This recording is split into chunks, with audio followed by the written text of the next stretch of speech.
Boa noite, é com muita alegria que eu estou aqui, a convite da Casa de Caridade Irmão Átmos, na oportunidade de dividir com vocês um estudo da doutrina, favorecendo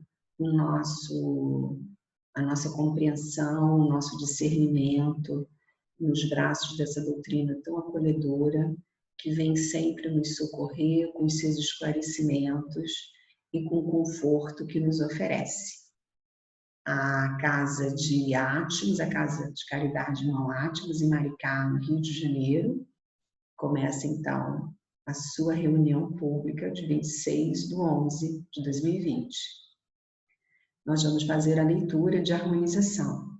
A página escolhida é do livro Palavra de Vida Eterna, de Francisco Cândido Xavier, pelo Espírito de Emmanuel.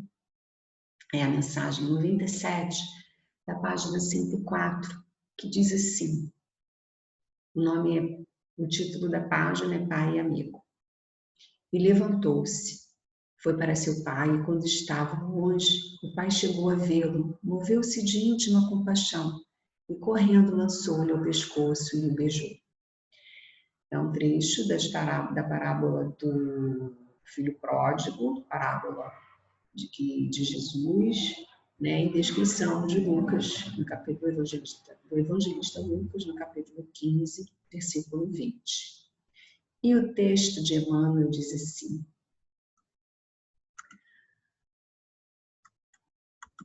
vamos lá. É possível que essa ou aquela falta te sombrie o coração, impelindo-te ao desânimo. Anseias respirar a fé pura, entregar-te aos místeres do bem, contudo, trazes remorso e tristeza. Dissipaste as forças da vida, extraviaste votos santificantes, errastes, caíste na negação, qual viajor que perdesse a luz. Entretanto, recorda-te a providência divina e reergue-te. O amor de Deus nunca falta. Para toda ferida haverá remédio adequado. Para todo desequilíbrio aparecerá o reajuste. Fixa-te no ensinamento do Cristo, enunciando o retorno do filho pródigo. O reencontro não se deu em casa, com remoques e humilhações para o moço em desvalimento, assinalando-o no caminho de volta. Quando ainda estava longe, o pai, ao vê-lo, moveu-se de íntima compaixão e, correndo, lançou-lhe ao pescoço e o beijou. O pai não esperou que o filho se penitenciasse, não exigiu escusas, não solicitou justificativas e nem impôs condições de qualquer natureza para estender os braços. Apenas guardou que o filho se levantasse, ele desejasse o calor do coração. Então, vamos fazer a nossa prece de abertura, pedindo a Deus Pai Todo-Poderoso, a Jesus, Mestre amado, que a sua proteção nesse momento de reflexão sobre os teus ensinamentos, que os mentores da Casa de Átmos protejam e iluminem o nosso discernimento em favor de sua melhor compreensão. Que reunidos na tua paz possamos ter nesta oportunidade um momento de celebração iluminada pela alegria de estarmos reunidos em teu nome. Que assim seja. Então, o nosso estudo de hoje vai falar sobre a providência divina. Algumas reflexões sobre a providência divina, né? A apresentação é minha, eu me chamo Sandra, também frequento uma casa espírita em Maricá, o Calossi, né? A casa André Luiz Centro Espírita, na Mombuca, e é uma casa co-irmã da Casa de Caridade Irmão Átmos.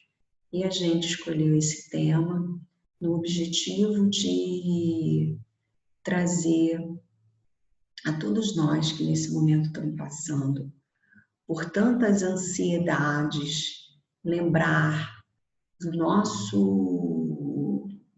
Pai providencial, que nos acolhe, nos guarda, que nos acompanha de forma constante, celebrando sempre conosco a grandiosidade do seu amor, a despeito de nós não estarmos atentos a isso.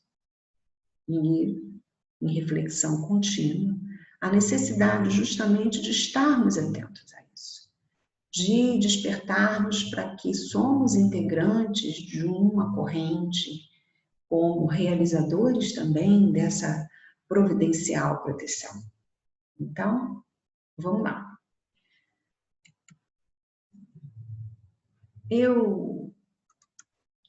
O que é a providência, né? Providência, providenciar, providencial. Qual é a origem, a etimologia dessa palavra? O que ela quer dizer em essência? Então, a origem do termo é latina e a palavra providência tem duas partes. Vidência, que refere-se a ver, e pró, que significa interesse ou anterior, ou seja, o que antecede a vidência. A possibilidade de vislumbrar o que vai ocorrer e, assim, socorrer de forma providencial. E o que significa divino? Relativo a Deus, inspirado e proveniente de Deus. Então, providência divina, no básico, se resume assim: prevenção, disposição prévia dos meios necessários para obter um fim, para evitar o mal ou para remediar uma necessidade. Providência divina é a sabedoria suprema de Deus com a qual Ele governa todas as coisas e pessoas. E o que é a providência divina para o Espiritismo? Como o Espiritismo vê e nos socorre nessa definição. Lá no livro A Gênese, Allan Kardec nos diz que a providência é a solicitude, a boa vontade de Deus para com as criaturas. Ele está em toda parte, a tudo vê, a tudo preside, mesmo as coisas mínimas, e é nisto que consiste a ação providencial. Na Gênese, lá nos capítulos que fala de Deus, a sua natureza, e que tem como objeto nos introduzir na questão maior que reflete o transcendente, que é a existência de um Deus, né?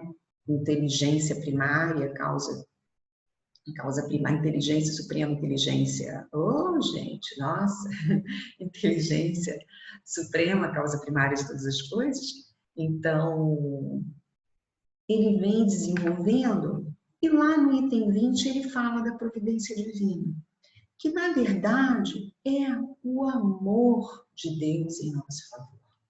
A providência divina é aquela que nos protege, que nos guarda, nos ampara, nos acolhe, né?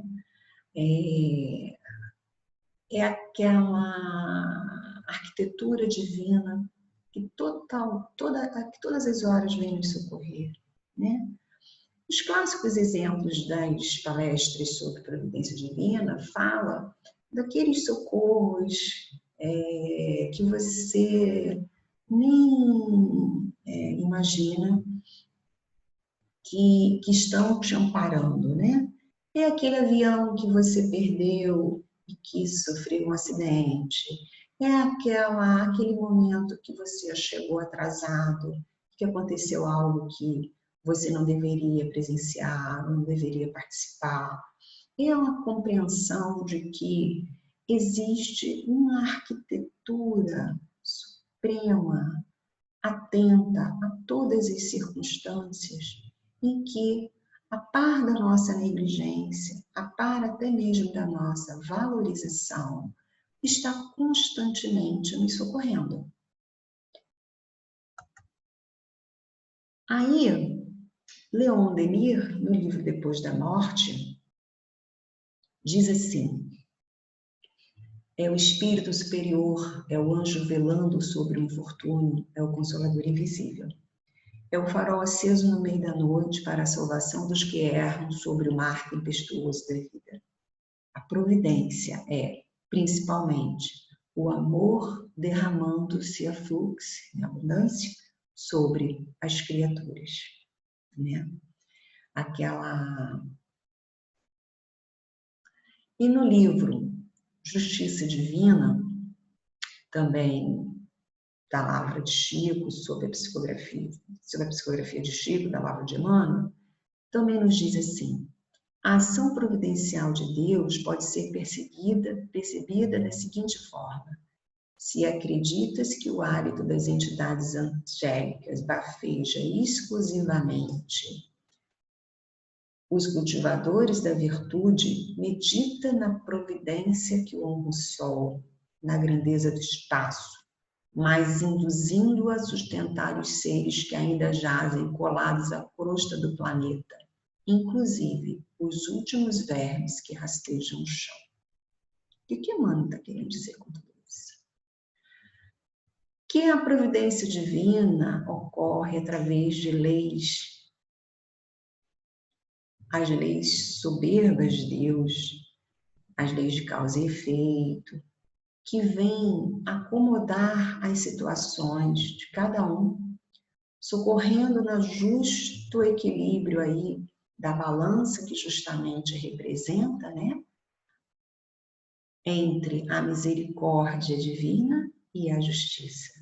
A justiça sempre se faz com equilíbrio e sabedoria de Deus, através das evoluções que nós vamos, das experiências evolutivas que nós vamos experimentando, e sempre amparados na sua misericórdia. Essa é a necessidade da nossa compreensão. Enquanto encarnados, estamos aqui para evoluir, mas a par de missões, expiações, experiências todas, nós temos a misericórdia de Deus nos socorrendo de uma forma constante.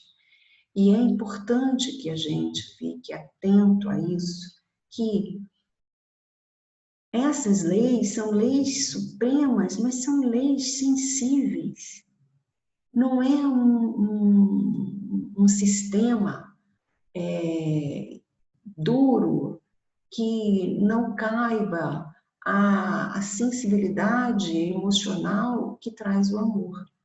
Se isso acontece entre nós, entre aqueles com quem nós nos relacionamos, imagina então com Deus em nosso favor, que nos socorre constantemente, sempre lembrando da diferença enorme que nos distancia.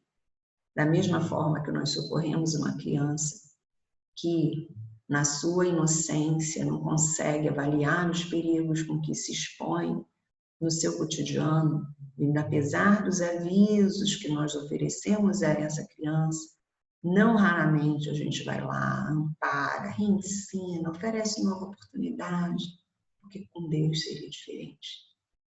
Claro que não é. Nós estamos aqui sim, no objetivo de nos melhorarmos. Para melhorarmos, nós temos experiências especialmente desenhadas em nosso favor, para o nosso crescimento, mas que elas são totalmente voláteis no sentido de se adequar à nossa exata necessidade, né?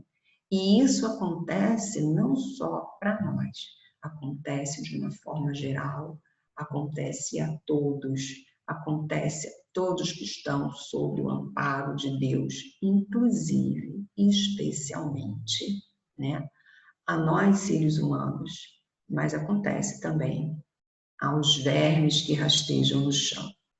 E nessa história dos vermes, isso lembra de uma história, né? Aquela do Chico, que se compara ao verme. E Emmanuel vai lá e diz: Chico, presta atenção, você está se comparando ao verme, dizendo que você é menos do que um verme, você está ofendendo o verme. Preste atenção no valor de todas as existências, inclusive aquelas que são desmerecidas, aquelas que rastejam, aquelas que estão totalmente ainda distantes da supremacia da inteligência humana, mas que contribui diretamente para a nossa existência. Porque sem o verme fazer o papel dele, como estaria o nosso meio ambiente? Como estaria a sobrevivência humana? A Terra certamente não seria fértil se microformas de vida não atuassem lá, oxigenando o chão, conduzindo o espaço, levando os nutrientes, organizando os espaços. Eu conto essa história aqui de uma maneira muito menos sensível do que eu já vi outros palestrantes falando. Inclusive Raul, que conta isso, Raul Teixeira, que conta isso de uma forma muito oportuna, muito espirituosa e que traz para a gente essa reflexão. Como é que nós podemos desmerecer qualquer condição de existência na Terra? Se a providência divina a todos de forma socorre sempre de maneira potencial. Então, se nós que somos sal da terra, luz do mundo, imensamente amados neste relacionamento, o que nos cabe? O que nos cabe, especialmente quanto à providência divina? Em torno desse amor que nós somos objetos diretos nessa condição de existência, qual é a nossa contrapartida? Porque todo relacionamento envolve troca. Qual é então o nosso papel? No Livro dos Espíritos, lá na pergunta 573, em que consiste a missão dos espíritos encarnados, né? Os espíritos respondem a Kardec assim: instruir os homens, ajudá-los a progredir, melhorar nas suas instituições pelos meios diretos e materiais. Entretanto, as missões são mais ou menos gerais e importantes. Aquele que cultiva a terra cumpre uma missão, como aquele que governa ou instrui. Tudo se encadeia na natureza, ao mesmo tempo que o espírito se depura pela encarnação. Igualmente, concorre para o cumprimento dos desígnios da providência. Cada um tem a sua missão na Terra, porque cada um pode ser útil em algum sentido. Tem uma passagem no livro de Humberto de Campos, que eu acho que é Contos e Pontos, que fala de um encontro de José de Arimateia com Jesus e que leva alguns daquelas figuras de inteligência, valor e atuação no Sinédrio, e eles vão buscar respostas com o mestre a respeito do papel deles na existência, né? Qual é o valor deles, ou que missão que eles podem buscar para valorizar a sua atuação na Terra. E Jesus é muito efetivo e objetivo quando diz que se você vem com uma atribuição e se você faz essa atribuição de maneira idônea, digna, legítima, então você está cumprindo o seu papel na Terra. Se você é um assistente social e veio na Terra com essa oportunidade de favorecer aqueles que socialmente se encontram em situação de necessidade de socorro e amparo, e você faz isso de forma íntegra, profissionalmente, você está cumprindo o seu papel. Se você faz isso de uma maneira exata, buscando auxiliar de forma plena, esse é o exercício do teu papel. Se você é uma dona de casa, mãe de família, e que busca orientar os teus filhos, promovendo eles a serem pessoas justas, íntegras, pessoas do bem, principalmente pessoas do bem, que saibam entender a boa moral cristã, que ajam sempre de forma honesta, sensata, equilibrada, você está contribuindo com a providência divina. É preciso que a gente, nesse momento, traga essa reflexão de maneira muito ponderada. Então, no meu exercício de contribuição, eu tenho que exercer de forma atuante e firme e idônea todos os papéis que nesta vida me foram atribuídos. Como mãe, como esposa, como profissional, como integrante da casa espírita, como voz do espiritismo, levando essa doutrina de forma, divulgando os seus valores e os seus esclarecimentos. Não fazendo isso de uma forma literal, querendo que as pessoas se convertam, mas pelas ações que eu possa fazer, pelas palavras que eu possa imprimir, comunicar de uma forma potencial, sem constranger a ninguém as minhas razões e as minhas certezas.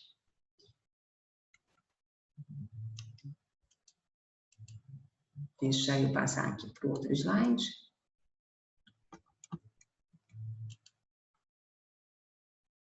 No livro, Chico Xavier Pede Licença, da Lavra dele com José Herculano Pires, tem um trechinho muito interessante que fala disso, da cadeia de cooperação. E diz assim: a divina providência e a humana cooperação, tirar aqui um quadrinho para a gente poder ler, vocês poderem... Opa! Me atrapalhei, gente. Vamos lá. Deixa eu voltar aqui para o nosso slide. Vamos deixar assim mesmo, né? A divina providência e a humana cooperação, sempre juntas em todas as realizações da vida. Isso porque de Deus vem a dádiva e do humano a divina aplicação e da atividade humana, tá? E já que a justiça perfeita nos acompanha e observa em todos os passos da jornada evolutiva, a lei da responsabilidade funciona em todos os climas, determinando méritos ou necessidades de toda pessoa em particular, e reduzindo todas as teorias de recompensa e punição ao sábio preceito evangélico, a cada um segundo as suas obras. Então, nessa reflexão do Chico, o que ele está querendo dizer é exatamente como nos fala o artigo 573, que a gente acabou de fazer a leitura, é que dentro da cadeia do existir, nós também temos o nosso papel. E a divina providência tem na humana cooperação as suas ações. Uma idealiza, a outra realiza. E essa é a forma que a inteligência suprema conduz as ações de maneira que a justiça perfeita e a jornada evolutiva se integrem, né?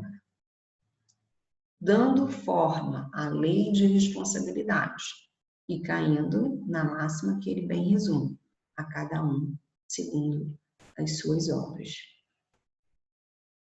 Então, na verdade, o que eu queria trazer especialmente para vocês a respeito da providência divina, e que a gente fez esse longo preâmbulo, é justamente essa necessidade de nós refletirmos no valor e na importância do nosso papel, principalmente nesse momento do planeta, aonde a todos cabe angústia.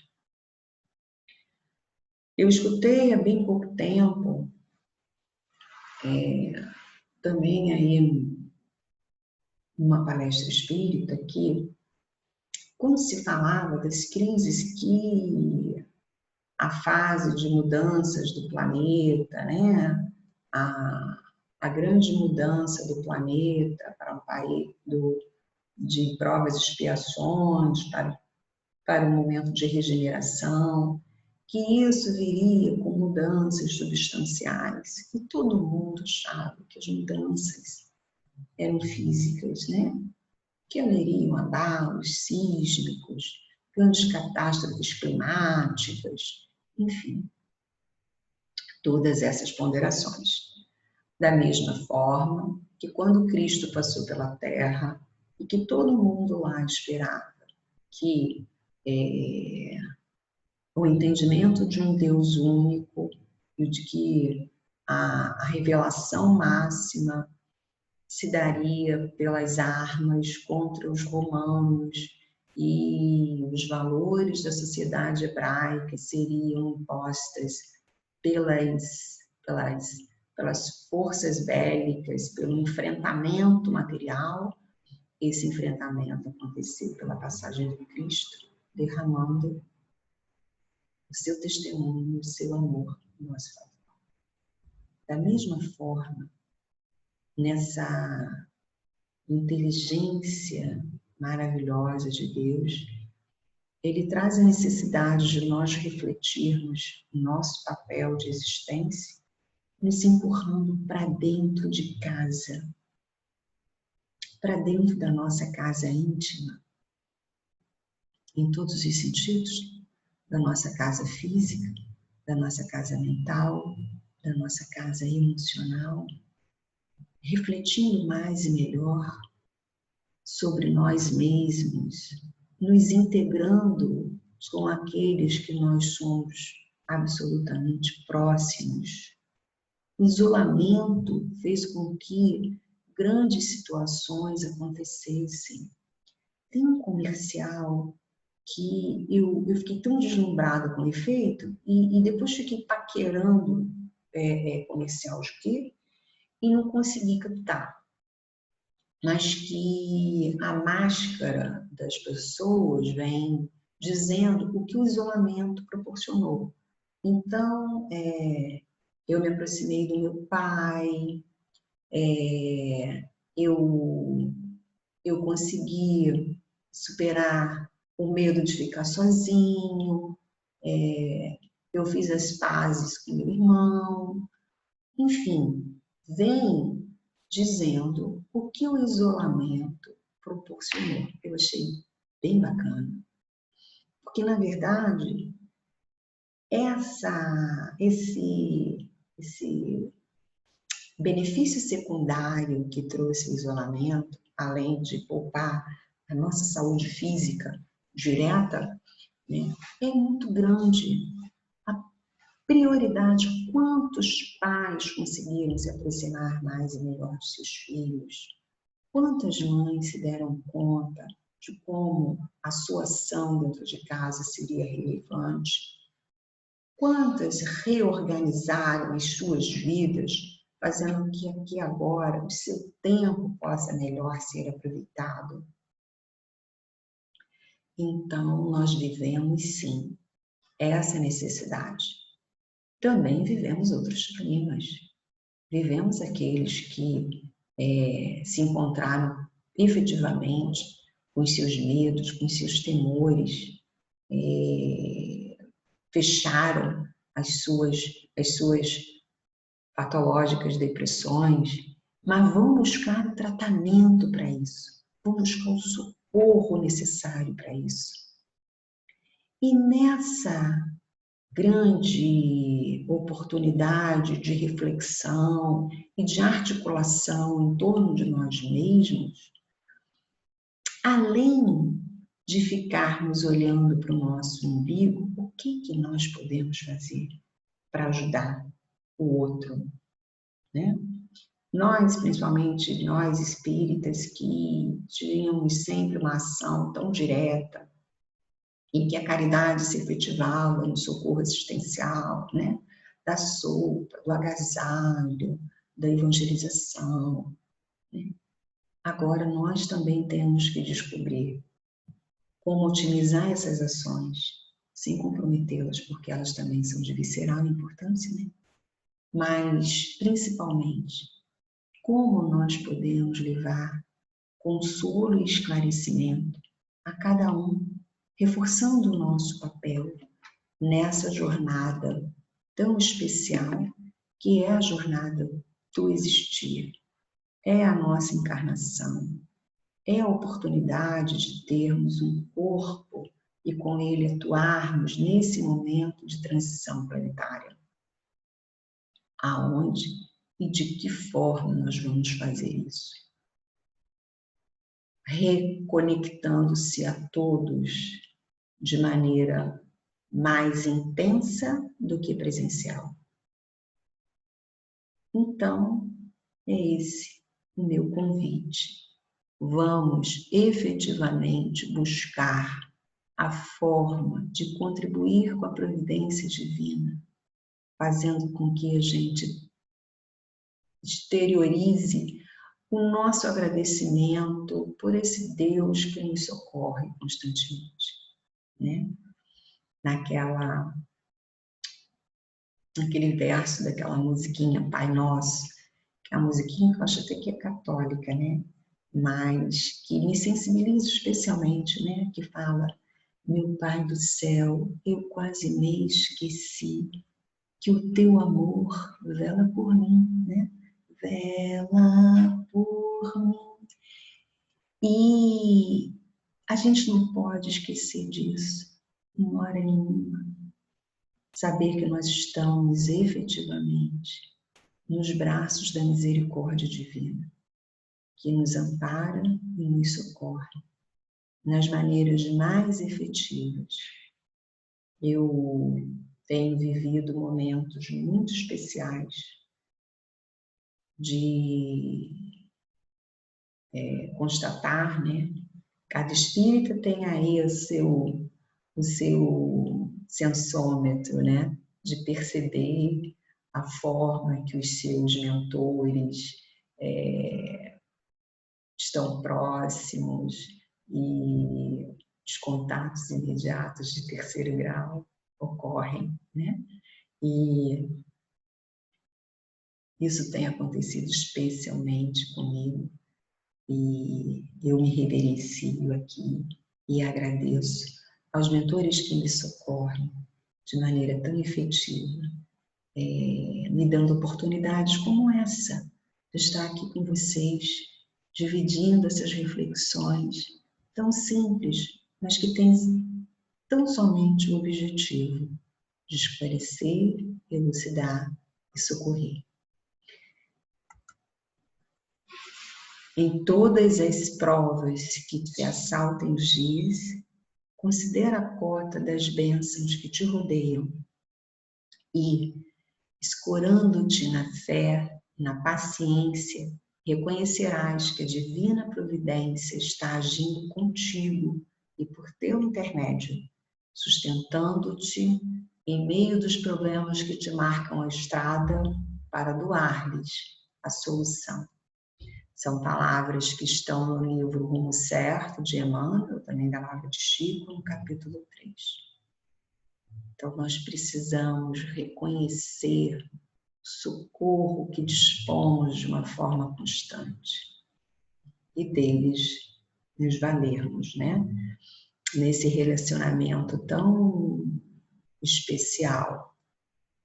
O Haroldo Dutra, numa palestra, acho que mais de uma palestra ele já contou, né, que quando ele estava fazendo o concurso para juiz de direito e ele recalcitrava porque ele queria outro cargo, ele não queria ser juiz, mas enfim, a condição levou ele, as prioridades da vida levou ele a buscar um concurso melhor do que aquele que ele dispunha, do cargo que ele dispunha, e ele foi fazer, apesar de contrariado, o concurso para juiz.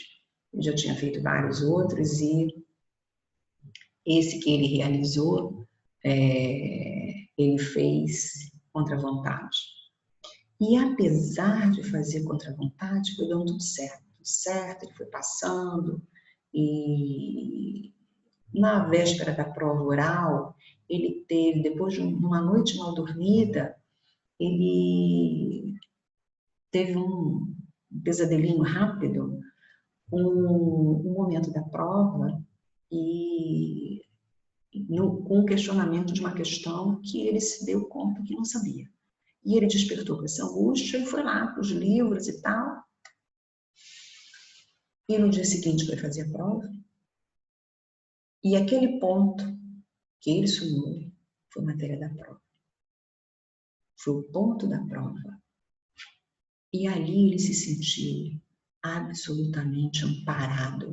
Apesar dele estar tão resistente, aquele era o caminho que ele tinha que tomar. E ele passou. Né? Bom, não preciso falar do sucesso que ele tem nessa carreira e o quanto que eu também já escutei que essa carreira já deu oportunidades dele conciliar com outros trabalhos de muito valor, inclusive para a doutrina, como a tradução dos evangelhos. Então, é nisso aí que a gente está falando, né? O que é que a providência está nos socorrendo e que a gente não está percebendo? Está na hora da gente despertar e com isso colaborar, né? A gente não viver como um indignado de pijama que fala contra a política federal, contra a política internacional, a local, e que fala do vizinho, fala da vida, fala de tudo. Sobre tudo nós temos opinião, e sobre o que nós focamos, sobre o que nós trabalhamos, a respeito de que nós agimos. É um convite à reflexão e eu não estou fora disso não, absolutamente dentro. Eu também tenho que buscar a minha forma de interagir com a providência divina. Foi muito bom estar aqui com vocês.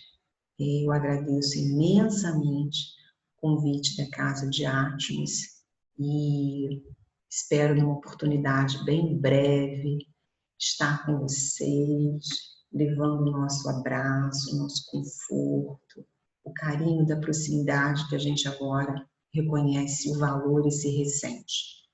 Fica aqui a minha potencial gratidão pelo convite e pela oportunidade.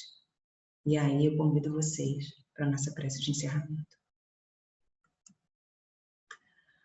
Senhor, te agradecemos pela oportunidade de refletirmos sobre a tua providência, que nossos corações estejam sempre despertos para as oportunidades de cooperarmos com o universo. Sejamos sempre instrumento da tua paz, que assim seja. Um abraço enorme para todos vocês, ok? Até a próxima!